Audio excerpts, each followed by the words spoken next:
The following is a presentation of TFNN.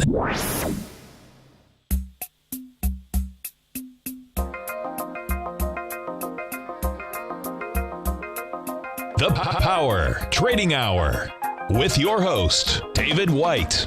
Call now, toll free at 1-877-927-6648. Internationally at 727-445-1044. Now, David White. And welcome all to another exciting edition of the Power Trading Hour with me, your humble, lovable, and squeezably soft host. Once more into the breach do we go, dear friends. As always, we like to meet at this time. The following takes place between 2 p.m. and 3 p.m. And what will you got going on today? Well, you got a little bit of a rally out here. We got to 2277.53 on the S&P cash. Right now, 2274, up 17 points. Volume is good at 2.4 billion shares, a little off of the previous couple of days. But again, we've talked about this for some time, and that is it is very difficult to be short into the month of December. And whether you go up a little or you go up a lot, the tendency is not to sell in December and wait till January to sell. And that's why you generally have kind of a little dip in January a lot of times when people come back, because they're waiting for the time where they can actually sell and pay the taxes in a year from now. A little robbing Peter to pay Paul kind of thing. But it is very tough. That being said, the valuations are sky high. This is you buying and hoping that somehow things are going to get incredibly better, because we are at all-time highs now for price-earnings ratios. So you are paying the most for the least for just about ever. So just be aware that that is a problem. It's a little less of a problem this month. It's much more of a problem next year. And everybody always says it doesn't matter. Valuations don't matter. And the answer is yes. They don't matter until they matter. And when they matter so much that you'll wish and cry for your mommy when that does come back, because it is so brutal. As Mr. Buffett says, when the tide goes out, you can tell who was swimming without a bathing suit. And this isn't nice, very lean folks. This is the big fat folks out there in the water that you don't want to see without their bathing suits. And that's it. Anyway, we've got a lot of stuff going on out here. Let's get into the news, and then we'll get into some charts. A lot of for a market that really didn't have a lot going on earlier out here today. A little bit more, and we'll talk about maybe some signs that we could have a lower close on Friday, setting up a rally into the end of the year. That it's all just a little bit of history repeating. On this day in 2003, it seems like 100 years ago, after spending 9 months on the run, former Iraqi dictator Saddam Hussein is captured on this day in 2003. Saddam's downfall began on March 20th, 2003, when the United States led an invasion force into Iraq to topple his government, which had controlled the country for more than 20 years. Strangely, since no one really ever talks about it, it's kind of interesting to see the lineage of how a lot of this happened. First, he tried to kill Bush 42, sent some people over here to whack the president. That was probably the most unwise thing that Saddam Hussein could have done. Secondarily, he had a couple of his guys, actually more than a few people, turning out reams and reams of paperwork showing that he had nuclear weapons and spreading it around. And why did he do this? He was afraid that the Iranians would come and invade him. And he wanted to make everybody think he had nuclear weapons, and he succeeded in making thinking in us thinking. And you might think that since they tried to kill a president's father, that he was probably more disposed to do something about it than anybody else, more disposed to think of the invasion as a glass half full, not half empty. So what else can you do? I kind of dislike the fact that a lot of people say that they never found any weapons of mass destruction there, because we've got a fairly big VA center down here. There's some 200 plus individuals in it, and they are in it because of sarin gas and finding all these shells that had sarin gas in it. So there were weapons of mass destruction, just not the ones they were looking for, the ones that really go bang in a big way. They were the more of the ones that the terrorists like to use in the tunnels, in the tubes, as they say, of Britain and elsewhere. But some 6,000 weapons were found full of sarin gas. So I don't know if you can accurately say there was no weapons of mass destruction or that no one got hurt by weapons of mass destruction, but certainly no nuclear weapons, which I think is what people are actually trying to say on this day in 2003. The Tech Summit is going on. In fact, it will be going on tomorrow. I've been looking all day long for a time that this is supposed to happen. I've seen nothing published. We'll probably find out a little bit more either tonight or tomorrow on the timing of this. Larry Page, Eric Schmidt, Sheryl Sandberg, Jeff Bezos, Satya Nadella, Chuck Robbins, Ginny Rometty, Brian Krantz, and Safra Katz. I can say her name 100 times. Safra Katz. Sounds like you made that name up. It's just so smooth. One of the co-CEOs of Oracle, and very much thought to maybe be somebody that might join the Trump administration, and they haven't heard anything more about that. But it doesn't look like it now, I guess. But mentioned it for a while. And I don't know if it's just because of that jazzy name, but boy, isn't it nice to have a name that just rolls off the tongue. Anyway, a lot going on in that. But we've had some other stuff. We've had Mr. Gates, Bill Gates, out talking a little bit this morning about his conference with a new commander-in-chief. And, well, I think he's getting a little sweet on him. I had an opportunity to talk to him about innovation. You know, a lot of his message has been about things where he sees things not as good as he'd like, but in the same way that President Kennedy talked about the space mission and got the country behind that, I think that whether it's education or stopping epidemics, other health breakthroughs, finishing polio, and in this energy space, there can be a very upbeat message that his administration is going to organize things, get rid of regulatory barriers, and have American leadership through innovation be one of the things that he gets behind. And of course, my whole career has been along those points, and he was interested in listening to that, and I'm sure there'll be further conversation. We'll be back after this.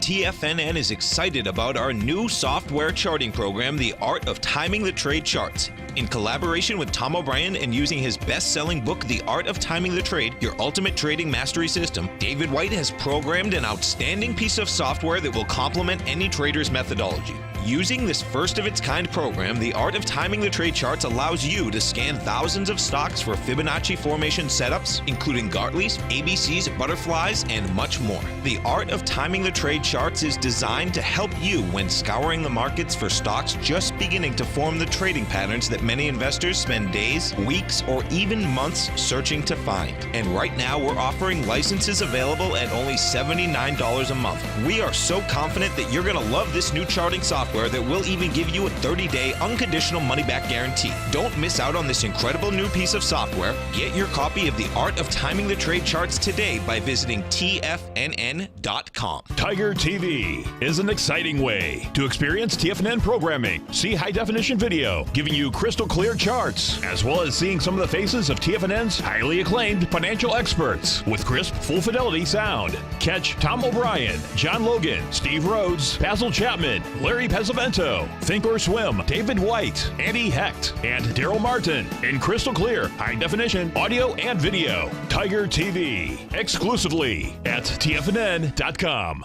Platinum, grains, crude oil, gold, copper, cattle, hogs, gasoline, natural gas, coffee, cotton, cocoa, and sugar. These are just some of the commodities mentioned in the most recent issue of Andy Hecht's Techno-Mental Commodity Report. Andy publishes his weekly newsletter every Thursday morning, where he breaks down the commodity market and provides his subscribers with specific trading recommendations based on his trading methodology. By signing up for a free trial to the Techno-Mental Commodity Report, you'll get a full 30 days to try out this powerful newsletter service and see for yourself the types of trades Andy has recommended for his subscribers.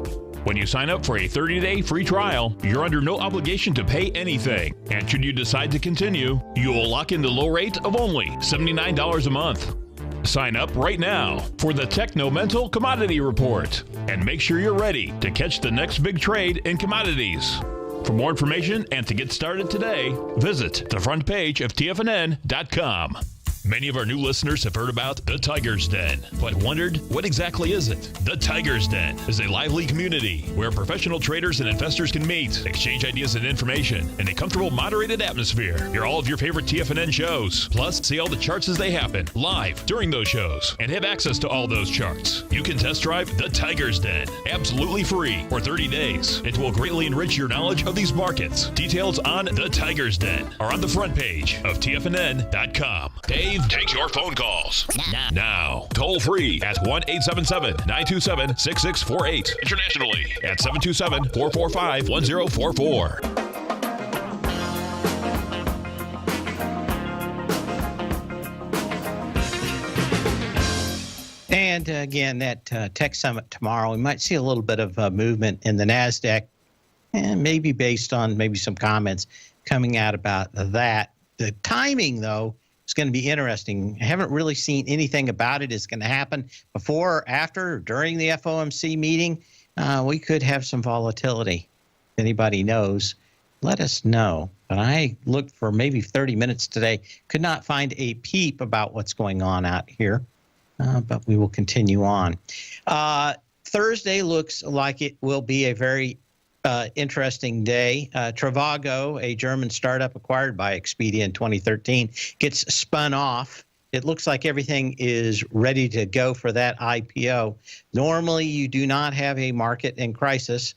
They'll do whatever it takes, upgrades, and hardly ever a downgrade. But they'll upgrade everything. They'll ask everybody to come out with great news. The business of Wall Street is to push paper, and there's no bigger payday than the IPO or the leverage buyout. So these things can be rather large factors in at least the street coming together and singing Kumbaya for at least today to kick these things out the door. The company does have significant revenue growth in an increasing competitive market and has been able to break even with that growth. So the question I don't know is exactly, and I couldn't find it either, I did look, is how this is going to affect Expedia on Thursday. And there's just not a lot out there written about it. But I guess I could always call the company, but I don't see anything in the chart right now. But do expect some fireworks, I suspect, on Expedia if these guys get this one out the door. It's about a $500 million IPO, which is rather large for what's been able to get out the door in the last year. Another one also that looks like it's ready for Thursday is Wild Horse Resource Development. Its symbol will be WRD, is backed by a PE natural gas partners. And so we're going to have a little bit more out here on the natural gas front. This is the Terryville complex of Louisiana and Eagle Ford shales of Texas. That gets fairly close down there to the docks in New Orleans. And of course, I don't know if that would, I thought that most of the natural gas went out through New Orleans, but so the pipelines are there. Maybe they would go out more out of Houston too, if this thing really gets going. Wild Horse is planning on investing in the Eagle Ford and restarting rigs and rebounding oil prices after halting production earlier this year.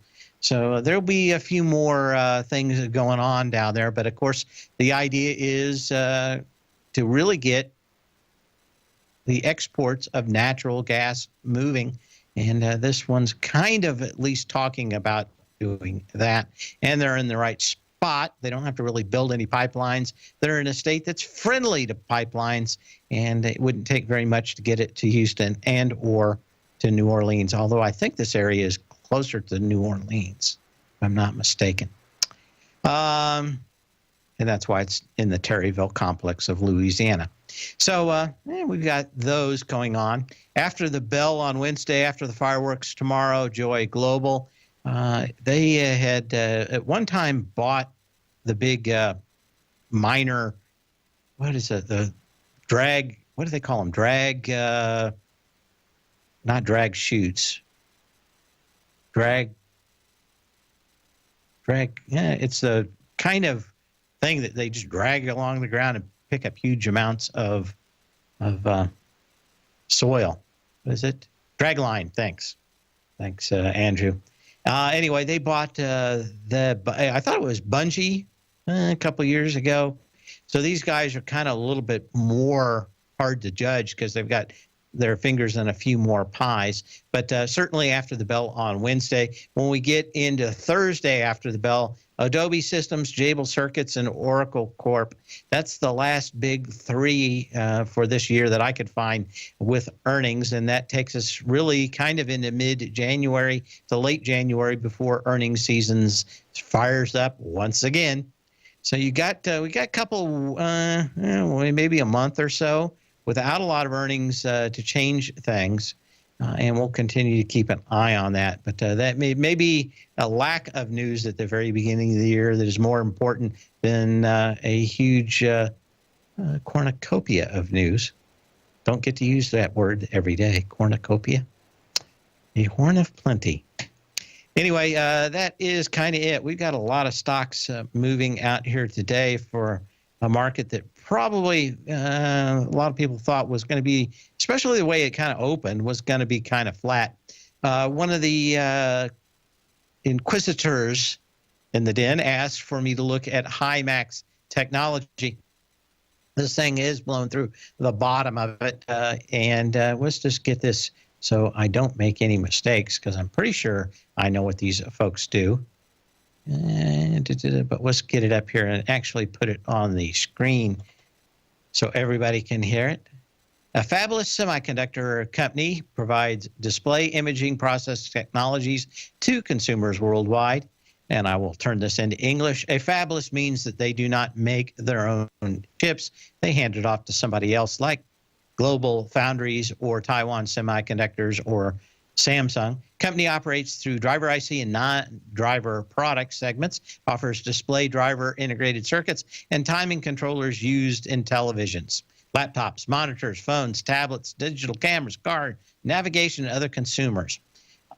So in a little more English way of this, we're talking about a company that makes a chip that hooks to the screen and actually makes that screen do things. If you've ever taken one apart, you'll see there's like 1,000 different little lines on that go to the X and Y coordinates of every little pixel on a screen. They make these things that multiplex the signal out to those screens. Why this thing is down here, I haven't spent enough time looking at this particular company. The chart kind of probably telling us a little bit more of what we need to know. This thing has bounced pretty much off this 550 level 3 times before it went to and had a spike. That spike way overdone. A little bit of good news, and now the problem is that the news continues to fade. There are other couple of companies that are really eating the lunch of this company, and they are kind of back to having a chip that is sold at a price point instead of at high demand, and that's the real problem. When you deal with any of these semiconductor companies like a Himax, you find out that either your chip is so much better than everybody else that you can really mark it up, or that you're in a competitive business where someone's always coming along and offering the same thing you do for $1 less. And then you get into the rolling auction between you and the other company. Done right, chip manufacturing is a license to make money, like Intel. Done wrong, and being in a commodity marketplace is incredibly difficult. There was another company called Himax also that people confused with the company in China that makes memory. So these are two different companies. When I'm talking about HIMX on this one. We will be back shortly. You can give me a call at 877-927-6648. You can email me at path@tfnn.com. And, of course, you can put messages in the den, and we'll look at your particular chart. The Path of Least Resistance is David White's daily trading newsletter, and if you're looking for active trading ideas, then now's a perfect time for a 30-day free trial to this powerful daily trading advisory service. David uses his years of trading experience to offer his subscribers his trading ideas each morning in his Path of Least Resistance newsletter. Using a combination of equity trades along with options, David keeps his subscribers up to date with all pertinent market information with intraday afternoon updates when warranted. Don't miss out on this great chance to get a 30-day free trial to David's daily newsletter, The Path of Least Resistance, with no obligation to pay anything. David has been delivering solid recommendations for his subscribers recently, and if you'd like to see the type of newsletter he delivers every morning, then visit the front page of TFNN, and you'll find The Path of Least Resistance under Trading Newsletters. For all the details and to start your 30-day free trial today, log on to TFNN.com now. Biotech is booming, but for how long? Whether you think the biotech bull has room to run or has run its course, trade LABU or LABD. Directions Daily S&P Biotech 3 times bull and bear ETFs. Visit directioninvestments.com/biotech today. An investor should consider the investment objectives, risks, charges, and expenses of the Direction shares carefully before investing. The prospectus and summary prospectus contain this and other information about Direction shares. To obtain a prospectus or summary prospectus, please contact Direction shares at 866-476-7523. The prospectus or summary prospectus should be read carefully before investing. An investment in the funds is subject to risk, including the possible loss of principal. The funds are designed to be utilized only by sophisticated investors such as traders and active investors. Distributor Foreside Fund Services, LLC.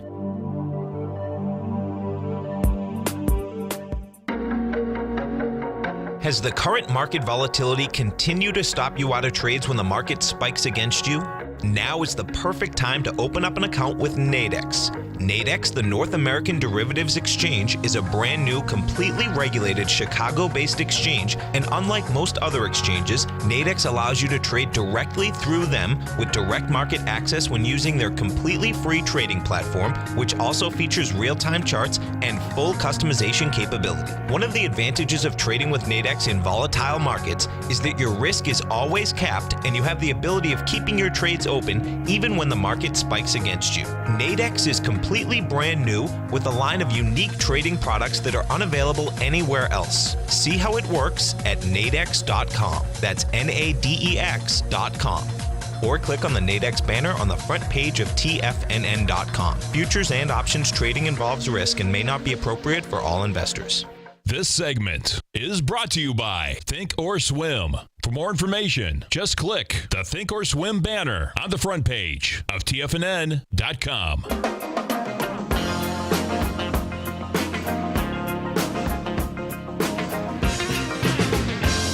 Got a question in the den. If I knew the PE, I had a big research article that I shared with somebody, and I'm looking for the email so I can quote it exactly. Didn't have enough time to find it, but I'm pretty sure I sent the email out on Monday.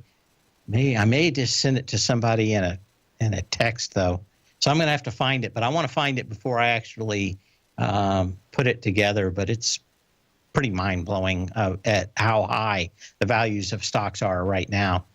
Yeah, just it was a very in-depth article. So let me find it because I don't want to quote it incorrectly, but I must have accidentally deleted it from where I had it. I'm not exactly sure. I think I was going to put it in the newsletter and thought it was such a bummer for Monday morning that I decided to wait till Tuesday morning and then forgot about it. But pretty high. Anyway, what else do we have going on here? We'll try to get to that in the next link. Maybe the person I gave it to has a copy of it and will send it to me. Then I won't have to look it up. Again, you can email me at path@tfnn.com. You can call me at 877-927-6648 and put messages in the den. I will try to reply as much as I can. Question in the den was, why is Expedia floating this as an IPO? And I think the answer is that it's Trivago is much more situated as a brand in Europe. And they think maybe with the euro kind of blowing apart, that this is a good time to get as much money as they can out of it. That why it may be a good business long term, short term may be an issue over there, and that is that in 5 years is it going to be worth more? Yes. But do you want to be the CEO sitting on Trivago for 5 years while the EU and the Western Europe sorts everything out? And I think they would rather just get the cash now and make investors happy now than wait 5 years down the line where it may be worth a lot more. Again, if you're a CEO, you've got to mark to market every quarter. And sometimes if you want to hang on to your job, doing the right thing means hanging on to your job, not waiting for something 5 years down the line to pan out. And that's what it is. Trivago, they've been running a lot of ads here in the United States. But my guess is the use is not really real big here. And it's probably more the advertising is designed to get some familiarity with what's going on here in the United States with the stock. They're pretty sneaky. They can't advertise the IPO, but man, can they advertise the company, and that's what they've been doing. I see incessantly the ads for that. Market kind of selling off a little. We're just up 14.5 points now. Volume 2.56 billion shares. Again, volume does tend to really kind of drop in this 2 to 3 hour. But with very light volume, a fairly decent pullback off of the 2277 area here. Let's get to some of the other stocks that are moving today. We'll get to those and see the ones that are moving the most by percentage. We'll take a quick look at those. Gulfmark Offshore up 20%. Didn't see the news on this one, just the pop. See what we have in that one. Some of these are fairly inexpensive. This one is the second day this thing moved. Now, it did give back half of its pop up here, and that's what I'm kind of looking at. A lot of these stocks, we talked earlier in the show about what I'm looking at, and after a Wednesday where people were starting to bet on 150 points higher in the S&P, market makers decided to get real out here and real fast. They did that by really getting out and selling a lot of calls, which actually lowers the center point for options expiration this Friday. When we look at that, what we actually do find out is that they went from about 2,300 for the S&P cash down to about 2,250 for expiration on Friday. Let me see if I can get this up here. Yeah, it's probably pretty close. Even the February options way came back The January options, they had these things up to 2,400. Talk about a incredible bull, and that's what we talked about last week, that I was looking at these numbers and just didn't think that they would hold. Now, what we do have, though, is a lot of selling over the last few days and moving option positions around gives us a pain point of about 221. That's probably a little low when you look at what else is going on in the market. When I put together my corrections for the futures, which are also worked into this, and as someone correctly said earlier in the den today, this is quad witching for Friday. So you got a few more things going on. So you really have to look at the futures and how they expire on Friday morning at 9:35, and then, of course, options at the end of the day. But you had a lot of folks going bat crazy and going way to the wall. Let's get this up here a little bit. And now they've really, in just the space of a week, seen some major changes in the way that these folks are looking at the center point and what's going on. But right now, if you just looked at it without the correction, you'd look at a SPY of 221. I would not be surprised to see us close, somewhere between 2230 and 2250 on Friday, at least the way this thing is tracking in.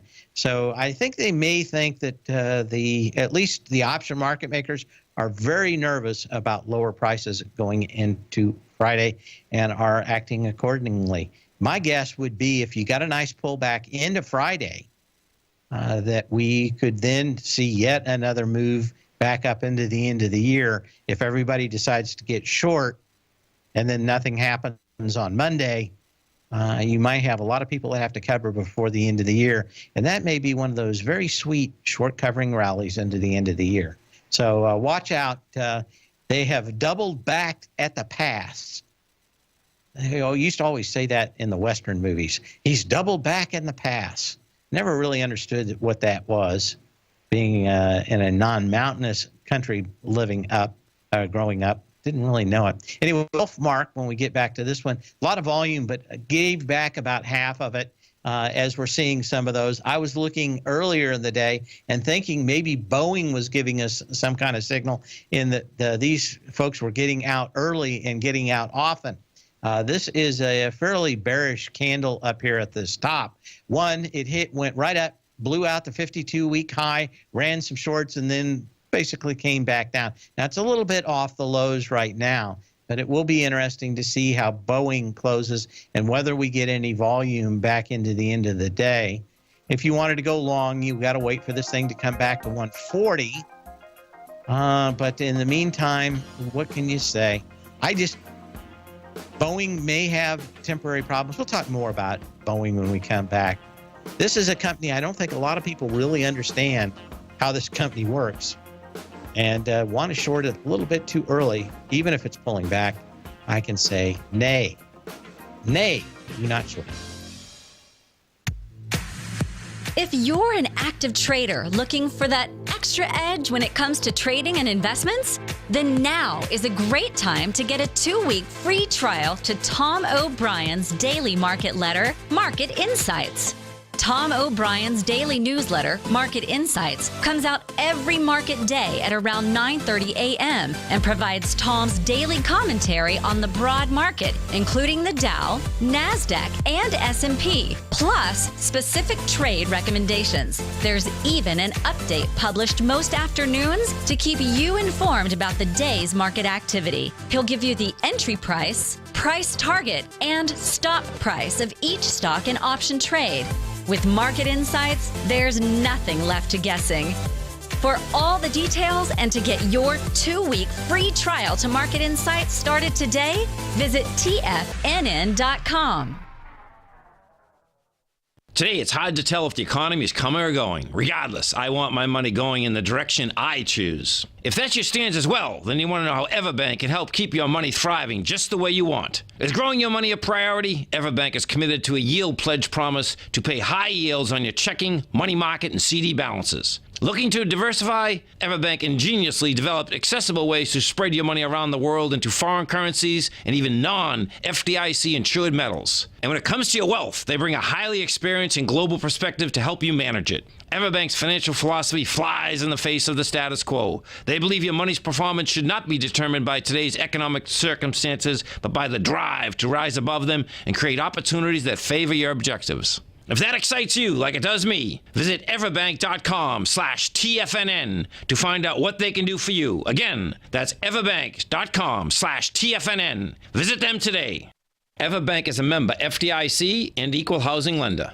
TFNN is excited to offer a brand new piece of market scanning software unlike anything the industry has ever seen. John Logan and his team have spent years developing their market profile tools to finally be able to release the TAS Profile Scanner Plus. And right now you can get a 2-week trial absolutely free just by visiting TFNN.com and providing us your name and email address. The TAS Profile Scanner Plus is the premier market profile-based scanner in the industry. Powered by the acclaimed TAS proprietary algorithms, this feature-rich scanner is a standalone desktop software that instantly filters over 2,500 global financial markets such as stocks, ETFs, commodity futures, and Forex. Within 3 minutes of signing up, you can have the software downloaded and running on your computer with a complete roadmap of market indicators and inflection points to trade off using the TAS Profile Scanner Plus. Sign up today and try this amazing piece of software by visiting TFNN.com. This segment is brought to you by TFNN. Test drive all the newsletters for free at TFNN.com.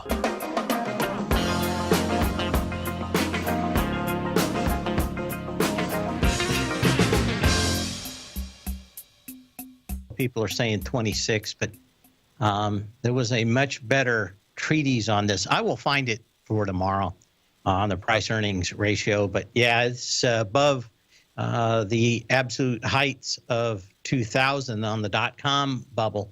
And that's what's always very expensive. And you just have to have very narrow and short time frames for looking at stocks when you are at this high of an expense.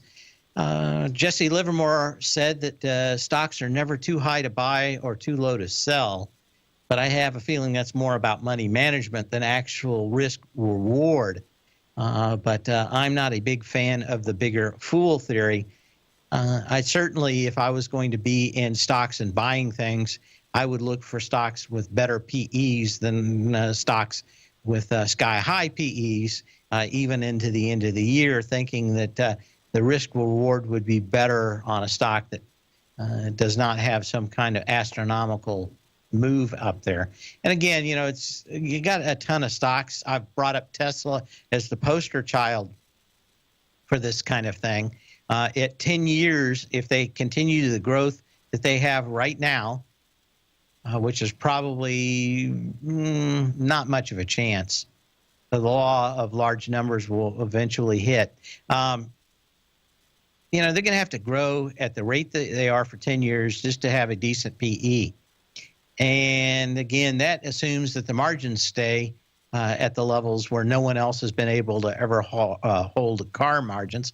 And you got about 10 new car companies coming out with new EV electric vehicles in the next year. The question is, and a lot of these car companies are not in it because they want to be. They're in it because they have to sell a certain amount of cars to satisfy Uncle Sam.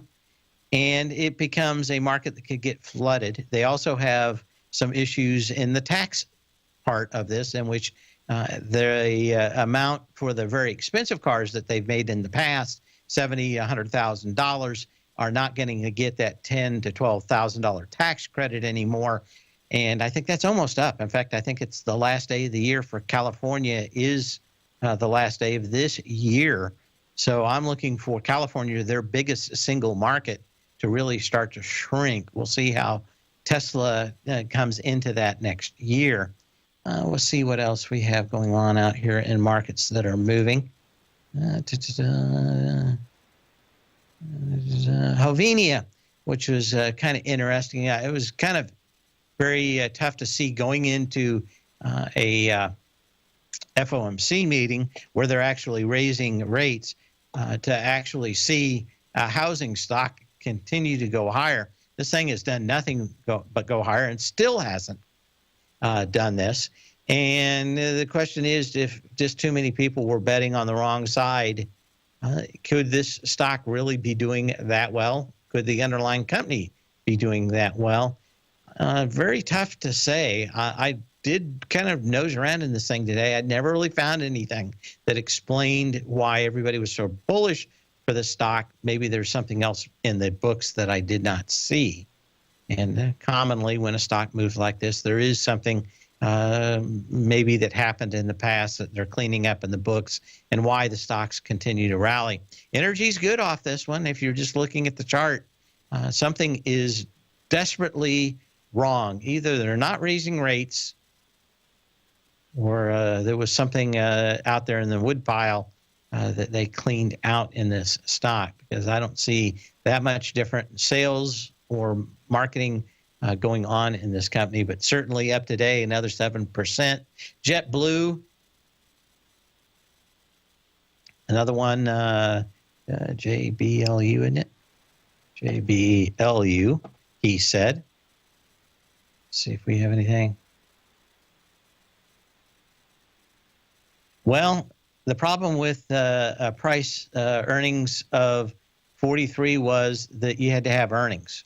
And probably half or 3/4 of the stocks never had earnings during that period. So I don't know how that's a divide by error issue. Steve Rhodes is bringing up one of the things that everybody came up. I don't know, if you don't have earnings, how do you have a PE? You got to have something to divide by something. And if you have nothing, then that's it. So that's the problem with the .com thing, is that nothing was worth anything. There was no earnings. There were no sales. There were just stocks. And you might as well have been trading Beanie Babies. So again, that is the question, is if you go back into the divide by zero is infinity. Two things someone brought up earlier today. I don't know if it was Duffy in the Den, that zero really is a number. And when you first start to learn programming in computers, you find out that arrays start at 0, and then you cry and you whine and you gnaw, and eventually you just accept that arrays of numbers start at 0, and 0 is a number. And of course, divide by zero errors in computers is the first thing you start to figure out how to work around, because dividing by 0 is always an error with a computer. JetBlue up here, nice spike out here again, given too much of it back. You like to see stocks that can get a sign of strength and hold that high throughout the day. Still up almost 5% on the day. I just dislike stocks that gap up and then come back about half of the way. It's still nice. It's still higher. You still have volume. But again, that tells you that a lot of times you're going to come back at least to the start of that candle, which would be about $22. And some of these could get a nice little reversal into what happens yesterday. Again, my thoughts, if you're just tuning in, think that we could pull back 20, 30 points on the S&P cash into Friday. Everybody kind of get bearish, and then volume go light, and really have kind of a nice short squeeze into the end of the year. But again, quad witching for Friday, and that means you have a lot of cross currents, probably why we're seeing so much divergence out here from everything. Question in the email is to look at the TLT out here, and that is it. You got to bounce. You gave half of it back out here. I still don't see anything. Light volume bounce in the TLT. I didn't think that there was a whole. I thought we'd probably consolidate at 27. This thing blew up and went down lower. I really don't have a handle on it now, other than the fact that your next real support levels out here are about in the 114 area. Your November 9th and September 16th of 2015 lows are in that mid to upper 114 area, and you've got to look at that. If that breaks, you've got a nice little gap down here at 110, Let's go back just a little further out here on the TLT to take a look. You've got this gap that's kind of acted as support at 110 once. That gap actually goes back to October 1st of 2014. Decent amount of volume, not enough that makes me think this is going to be a target for that reason. Much more likely this 110.26, June 26, 2015 low on the TLT. If you break 114, mid 114s, I think you got 110.26 on this. We will be back shortly after this very brief timeout. Tom O'Brien's weekly gold letter, The Gold Report, gives complete and concise coverage of the entire gold market.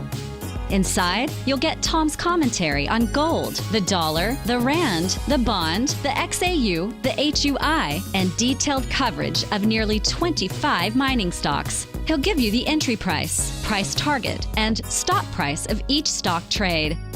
The Gold Report is a long-term newsletter where the focus is on building real wealth through the management of a successful portfolio of gold stocks.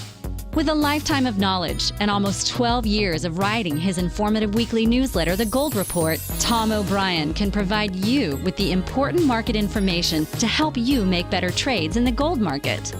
Don't let the next bull run in gold pass you by. To get a month-long free trial to The Gold Report, an $85 value, visit the front page of TFNN.com today.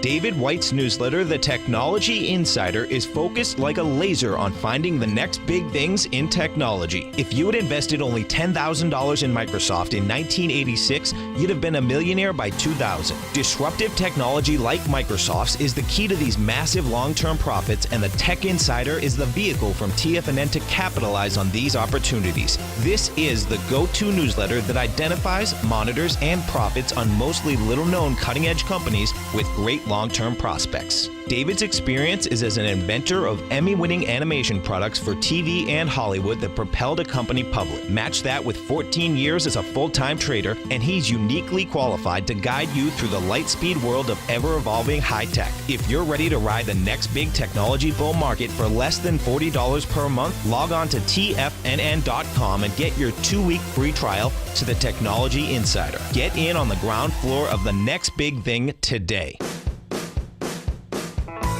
Hi, I'm Steve Rhodes, host of the Trader's Edge, heard daily at TFNN.com and author of Mastering Probability, a daily investment and trading newsletter service that I send out each morning by 8 a.m. My morning newsletter service covers exactly what the markets have been doing since last night's close, providing you with an edge on your trading day ahead. You get actionable trading ideas, including the exact entry, stop, and profit targets. Plus, I'll teach you the patterns and hidden market correlations that will make you a better trader. As a subscriber, you'll gain access to my 90-minute money management workshop, where I'll teach you the secrets that'll save your assets. The bottom line, I've got your back, including a 30-day money-back guarantee. See for yourself the type of analysis I provide each trading day by signing up for Mastering Probability today. With nothing to lose, this is an offer you should not pass on. Mastering Probability can be found under Trading Newsletters on the front page of TFNN.com.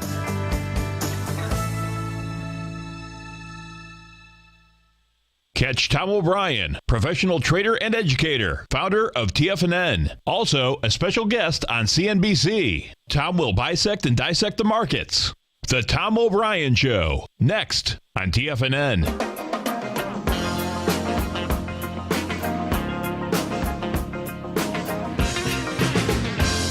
And what do we got here? Well, I got just one little segment left to go. And, of course, today we've got Tom O'Brien in the 3 to 5 hour. And the 5 o'clock hour, we've got my brother from another mother, Andrew Heck, who will have his own show. And, of course, his guest, the former commissioner of commodities. And the gentleman that I always think looks like the blonde terrorist. The guy, I can't remember his name now, but the guy was in the Bolshoi Ballet, and he was in that movie Die Hard, the first Die Hard, but he was the terrorist, the blonde terrorist dude, and not the evil German terrorist dude that ran the show, but the second banana terrorists. Anyway, his guest tonight, for all the time I see him, I always think, well, that's what the terrorists would look in about another 10 years after that movie if he wasn't killed. But good movie, actually. But always thought it was interesting. Had him on, I'm going to say 2 or 3 years ago on this show, and we talked a little bit about it. And the thing I really remember was that he got about halfway through all the stuff that Dodd-Frank had told him that they had to do, and then they kept going back to Congress to ask him what they meant by it, and no one knew. And I think he got like about 100 of the things done, and in the next year or two that he was still there, got like 10 more of them done, and that was about it. Never ended up getting more than just a little over half of the things actually done that they wanted to get done, or that Dodd-Frank asked them to do. And there's a kind of a momentum to getting things done in the new administration. And I think I've said it enough. I want Andy Heck for CTFT commissioner. I'm writing my name in and sending it to the Donald today. Other stocks of movement out here. Oh, anyway, he'll be on in the 5 o'clock hour as Andy's special guest. We had a little bit of movement in these stocks for the gaming stocks. And it kind of just looks right now kind of like a little bit of a dead cat bounce on these. The article came out and said that you could only pull out so much cash each day from the ATMs. Then you kind of got a bounce on the next day that said, well, that's at one time. You have to actually wait an hour and go back to the ATM machine to get more cash. So all these Macau gaming institutions got hammered. The next day, they came out with that at the open. The stocks bounced, and everybody said, well, it's not really quite that way either, and they went back down. So yesterday, you had kind of a sideways day. Today, a little bit more of a day out here where this thing gapped up a little bit. But again, you get about halfway through these big down days, and that's where the resistance starts to come back. And you kind of see in these stocks out here as that. Pay Systems earnings after the bell last night is still up fairly decently. I think it was up as much as 10% after the bell last night. It's still up about 8% today. Again, this one is going to run into a lot of resistance, not much higher. This has just come back to fill its gap on the 2nd of September. It did so with 26.8 million shares as the gap down. Today, we just have 4.2 million shares. So again, big day, decent earning call. Probably too many people short, but certainly nowhere close to the volume down in the Pay Systems. Well, get here tomorrow at 2 o'clock. Get warmed up for the FOMC announcement, the tech conference with the Donald and me. Larry Pesavento has just started his brand new service, Fibonacci 24/7, and he's already delivering content to his subscribers on a daily basis when the market's opened and even on weekends. Each Monday, you'll receive Larry's written report that provides detailed commentary and a summary on the charts and videos that Larry sends out. And throughout the week, when warranted, Larry will send out via charts or videos or both the key markets that he is watching during the day. This will be up-to-the-date, active trading information that will help you in your daily trading. In Larry's first week alone, he sent out 25 charts, 6 videos, and a full report to his subscribers in just 1 week. If you're a technical trader that uses patterns and retracements to trade, then Larry's service Fibonacci 24/7 is something that you must try. Right now, new subscribers can get a full 30-day money-back guarantee. With nothing to risk, sign up now to Larry Pesavento's Fibonacci 24/7 by visiting the front page of TFNN.com under Trading Newsletters.